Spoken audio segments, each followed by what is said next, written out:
नितिन गडकरी के नाम का ऐलान कर दिया गया है। करनाल से मनोहर लाल खट्टर को टिकट दिया गया है, जिन्हें कल ही मुख्यमंत्री पद छोड़ना पड़ा था। आज उन्हें लोकसभा चुनाव का टिकट मिल गया है। इसके अलावा मुंबई नॉर्थ से पीयूष गोयल को टिकट मिला है, जो फिलहाल राज्यसभा में आते हैं। हिमाचल के हमीरपुर से अनुराग ठाकुर को टिकट मिला है, जो अभी मौजूदा सरकार में आईएनबी मिनिस्टर हैं। बेंगलोर साउथ से तेजस्वी सूर्या को टिकट दिया गया है। गढ़वाल से अनिल बलूनी को टिकट मिला है। कर्नाटक के धारवाड़ से प्रहलाद जोशी और महाराष्ट्र के बीड़ से पंकजा मुंडे का नाम है। ये कुछ बड़े नाम, कुछ बड़े चेहरे, जिनके बारे में मैं आपको सबसे पहले बता रहा हूं। लेकिन अब आपको राज्यवार बताता हूं कि कहां किसको सीटें मिली और क्यों मिली। जैसे अगर आप देखिएगा, दिल्ली की 2 सीटों से बीजेपी ने नए चेहरे उतार दिए। पूर्वी दिल्ली की सीट से क्रिकेटर गौतम गंभीर की जगह हर्ष मल्होत्रा को टिकट दिया गया। नॉर्थ वेस्ट दिल्ली में सिंगर हंसराज हंस का टिकट कट गया, उनकी धुन बिगड़ गई और उनकी जगह पर योगेंद्र चंदोलिया को टिकट मिला है। दिल्ली से ये दोनों उम्मीदवार बीजेपी के नेता हैं और मेयर रह चुके हैं। दिल्ली में जिन 2 सीटों पर बीजेपी ने उम्मीदवार उतारे हैं, उनका मुकाबला किससे होगा वो भी सुन लीजिए। ईस्ट दिल्ली से आम आदमी पार्टी के कुलदीप कुमार और बीजेपी के हर्ष मल्होत्रा के बीच मुकाबला होने जा रहा है। यानी ये आम आदमी पार्टी वर्सेस बीजेपी का मुकाबला होगा। ये दोनों कैंडिडेट आपके सामने रख दिए। इसके अलावा नॉर्थ वेस्ट दिल्ली से बीजेपी के योगेंद्र चंदोलिया और उनके सामने कांग्रेस का कोई उम्मीदवार होगा। यह सीट कांग्रेस के खाते में गई है, लेकिन कांग्रेस ने कैंडिडेट की घोषणा अभी की नहीं है। अब दिलचस्प बात यह है कि दिल्ली की 7 सीटों पर 6 ऐसे कैंडिडेट हैं कम से कम, जो इस बार बीजेपी ने नए चेहरों पर दांव लगाया। 7 सांसद जो पिछली बार चुनकर आए थे दिल्ली में, उसमें से सिर्फ मनोज तिवारी को इस बार रिपीट किया गया है। बाकी सारे नए चेहरे हैं। जैसे चांदनी चौक से प्रवीण खंडेलवाल को उतार दिया गया है। नई दिल्ली से बांसुरी स्वराज, सुषमा स्वराज की बेटी हैं, उनको टिकट दिया गया है। दक्षिणी दिल्ली से रामवीर सिंह बिधूड़ी, उन्हें टिकट मिला है। पश्चिमी दिल्ली से कमलजीत सहरावत, उन्हें टिकट दिया गया है। पूर्वी दिल्ली से हर्ष मल्होत्रा के नाम का आज ऐलान हो गया। नॉर्थ वेस्ट दिल्ली से योगेंद्र चंदोलिया के नाम का ऐलान हो गया। एकमात्र मनोज तिवारी हैं जो अपनी टिकट बचा पाए। यानी कम से कम अगर परफॉर्मेंस के हिसाब से हुआ है तो आप कहिए कि मनोज तिवारी का परफॉर्मेंस ऐसा रहा है कि उनको रिपीट किया गया। और कई लोग तो यह भी कहते हैं कि मनोज तिवारी का यही परफॉर्मेंस है कि दिल्ली में उनको अध्यक्ष भी बनाया गया था, लेकिन बीजेपी की इंटरनल फाइट में लोगों ने उनका ही पत्ता काटना शुरू कर दिया, वरना वो आम आदमी पार्टी को कड़ी टक्कर दे सकते थे। कल से हरियाणा की राजनीति की भी खूब चर्चा हो रही है। बीजेपी ने हरियाणा की 10 में से 6 सीटों पर आज कैंडिडेट उतार दिए और सबसे चौंकाने वाला नाम था मनोहर लाल खट्टर का, जिन्हें लेकर कल से चर्चा तो थी कि उन्हें सीएम पद से हटा दिया गया है, अब उन्हें उनका क्या होगा, नरेंद्र मोदी ने उनका पत्ता काट दिया वगैरह वगैरह। लेकिन आज बीजेपी ने मनोहर लाल खट्टर को करनाल से लोकसभा का टिकट दे दिया। मनोहर लाल खट्टर करनाल विधानसभा सीट से विधायक हुआ करते थे।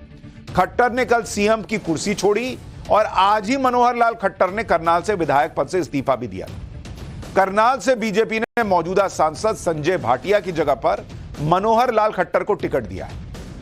अच्छा, जिनके जगह पर टिकट मिला है भाटिया जी, संजय भाटिया, वो बड़े अंतर से करनाल की सीट जीते थे, लेकिन बावजूद इसके मनोहर लाल खट्टर को उस सीट का मिलना यह दिखाता है कि मनोहर लाल को खट्टर को हटाने की वजह उनसे नाराजगी या उनका काम ना करना यह वजह नहीं थी। हरियाणा में लोकसभा की 10 सीटें और सिर्फ 4 सीटें ऐसी बची हैं जिनमें अभी बीजेपी ने कैंडिडेट नहीं उतारे। मनोहर लाल खट्टर के अलावा जिन लोगों को हरियाणा में बीजेपी ने टिकट दिया है, उनमें सिरसा से अशोक तंवर का नाम है, जो एक वक्त में कांग्रेस में थे और राहुल गांधी के करीबी हुआ करते थे। सिरसा से बीजेपी ने मौजूदा सांसद सुनीता दुग्गल की जगह पर अशोक तंवर को चुनावी मैदान में उतारा है। अशोक तंवर 2019 में सिरसा सीट पर ही कांग्रेस के टिकट पर लड़े थे और सुनीता दुग्गल से हार गए थे और इस बार वो बीजेपी के कैंडिडेट बन गए। इसके अलावा हरियाणा में कई सीटों पर मौजूदा सांसदों को रिपीट किया गया है। जैसे गुड़गांव से मौजूदा सांसद राव इंद्रजीत सिंह को टिकट दे दिया गया। फरीदाबाद से मौजूदा सांसद कृष्णपाल गुर्जर को टिकट मिला है। भिवानी महेंद्रगढ़ सीट से मौजूदा सांसद हैं चौधरी धर्मवीर सिंह, उन पर फिर से भरोसा जताया गया। अंबाला से बीजेपी ने अपने दिवंगत सांसद रत्नलाल कटारिया की पत्नी बंतो कटारिया को टिकट दिया। यह हो गई हरियाणा की बात, मनोहर लाल खट्टर की बात। अब एक और बड़े नेता के बारे में बताता हूं। बीजेपी की लिस्ट में नितिन गडकरी का नाम भी आज शामिल है, जिनका नाम बीजेपी की पहली लिस्ट में नहीं था। तो तमाम तरह की बातें चलने लग गई। उद्धव ठाकरे जैसे नेता जो हैं वो गडकरी को ऑफर देने लग गए कि गडकरी विपक्ष के गठबंधन में आ जाए, उनको टिकट मिल जाएगा, जैसे इनको टिकट ही नहीं मिलना था। लेकिन गडकरी ने उद्धव के इस बयान को हास्यास्पद बताया था और कह दिया था कि बीजेपी में चुनाव का टिकट देने का एक सिस्टम है बॉस, और उसी सिस्टम के तहत टिकट मिलता है। आज गडकरी का नाम बीजेपी की दूसरी लिस्ट में आ गया और उन्हें नागपुर की सीट से फिर से टिकट दिया गया है। अच्छा, कुछ लोग यह भी कह रहे हैं कि भाई जिस वक्त पहली लिस्ट आई उस वक्त महाराष्ट्र में सीट शेयरिंग हुई नहीं थी, तो नागपुर की सीट पर गडकरी के नाम का ऐलान कैसे कर देते, इसलिए इंतजार किया जा रहा था। अब महाराष्ट्र में क्या हो गया है सीटों को लेकर वो आगे बताऊंगा। बीजेपी की दूसरी लिस्ट में महाराष्ट्र से जो सरप्राइज करने वाले नाम है उनमें पीयूष गोयल का नाम भी है, जो पहली बार लोकसभा चुनाव लड़ेंगे। पीयूष गोयल मुंबई की high profile Mumbai north seat से चुनाव लड़ने के लिए उतारे गए। उन्हें बीजेपी के मौजूदा सांसद गोपाल शेट्टी की जगह पर टिकट दिया गया है। मुंबई नॉर्थ सीट पर 2019 के चुनाव में कांग्रेस ने एक्टर उर्मिला मातोंडकर को टिकट दिया था, जो 4.5 लाख से ज्यादा वोटों से हार गई। मुंबई नॉर्थ सीट बीजेपी की सेफ सीट मानी जाती है और यहां से इस बार पीयूष गोयल को टिकट मिला है। महाराष्ट्र से बीजेपी ने 20 सीटों पर कैंडिडेट के नाम की घोषणा कर दी। महाराष्ट्र में सीट शेयरिंग पहले ही तय हो चुकी है, अब इसका औपचारिक ऐलान ही बचा है, क्योंकि भाई वहां पर 48 सीट है और आपने 20 पे कैंडिडेट उतार दिए, इसका मतलब अंदर चीजें डन है, सीट शेयरिंग तय हो चुकी है। इसका कंफर्मेशन इसी बात से ही हो जा रहा है ना भाई कि अपनी सीटों पर कैंडिडेट बीजेपी ने घोषित कर दिए, 20-20 कैंडिडेट उतार दिए। अगर सीट शेयरिंग नहीं तय हुई होती तो ऐसा थोड़ी होता। सूत्रों के मुताबिक महाराष्ट्र में सीट शेयरिंग पर जो बात फाइनल हुई है उसके मुताबिक जो 48 लोकसभा सीटें महाराष्ट्र में हैं उनमें से 31 पर बीजेपी कैंडिडेट उतारेगी। शिंदे गुट की जो शिवसेना है उसको 13 सीटें दी गई हैं। अजीत पवार की एनसीपी को 4 सीटों पर उम्मीदवार उतारने का मौका दिया गया। मुंबई की 6 सीटों में से कहा जा रहा है कि 5 पर बीजेपी लड़ेगी। बीजेपी की दूसरी लिस्ट से उत्तराखंड से भी 2 नाम हैं, जैसे गढ़वाल से बीजेपी के national media head Anil Baluni को टिकट दिया गया है। इनके सामने कांग्रेस के पूर्व प्रदेश अध्यक्ष गणेश गोदियाल चुनावी मैदान में होंगे। हरिद्वार सीट से पूर्व सीएम त्रिवेंद्र सिंह रावत को टिकट मिला है। हरिद्वार सीट पर कांग्रेस से हरीश रावत के चुनाव लड़ने की चर्चा है, तो अगर उनका नाम अनाउंस हुआ तो 2 पूर्व मुख्यमंत्रियों की लड़ाई होगी। उत्तराखंड की 5 सीट पर बीजेपी ने अब अपने कैंडिडेट के नाम की घोषणा कर दी है। कांग्रेस ने कल उत्तराखंड की 3 सीटों पर कैंडिडेट के नाम घोषित किए। कर्नाटक से बीजेपी ने जिन बड़े चेहरों को उतारा है उनके बारे में भी सुनिए। उनमें पूर्व मुख्यमंत्री बसवराज बोम्मई को हावेरी सीट से टिकट मिला है। पूर्व सीएम येदियुरप्पा के बेटे बीवाई राघवेंद्र को शिमोगा से टिकट दिया गया है। मैसूर के मौजूदा सांसद प्रताप सिम्हा का टिकट कट गया है। इसी तरह कर्नाटक से अगर आप देखेंगे वहां पर कुछ और बड़े नाम हैं जिनको टिकट मिला है, उनके बारे में बताऊंगा। दूसरी लिस्ट में मध्य प्रदेश से बीजेपी ने 5 सीटों पर कैंडिडेट के नाम घोषित कर दिए। छिंदवाड़ा सीट जहां पर कांग्रेस ने नकुलनाथ को उतारा है, वहां बीजेपी ने विवेक बंटी साहू को टिकट दिया है। धार से मौजूदा सांसद छतर सिंह दरबार की जगह पर पूर्व सांसद सावित्री ठाकुर को बीजेपी ने टिकट दिया।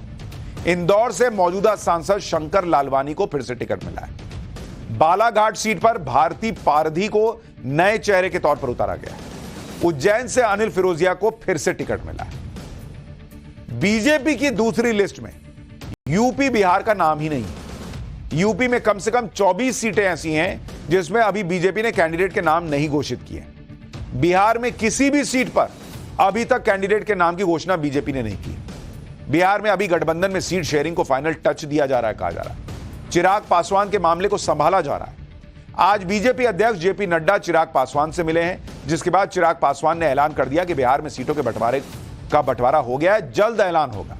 पहले ऐसी खबरें थी कि चिराग पासवान सीट शेयरिंग को लेकर नाराज हैं, यहां तक कि उनसे आरजेडी के साथ जाने पर सवाल होने लगे थे।